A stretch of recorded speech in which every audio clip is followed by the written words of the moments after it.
کعبه به دیداری خدا می رویم، او که همین جاست کجا می رویم.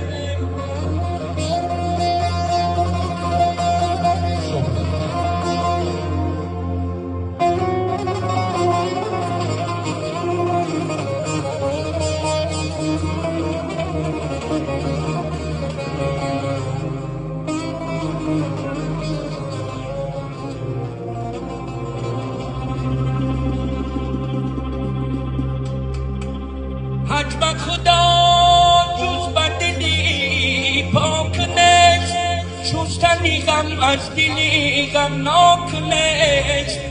بین که به تسبیح خود سر و ریش نیست، هر کی علی گفت که درویش نیست.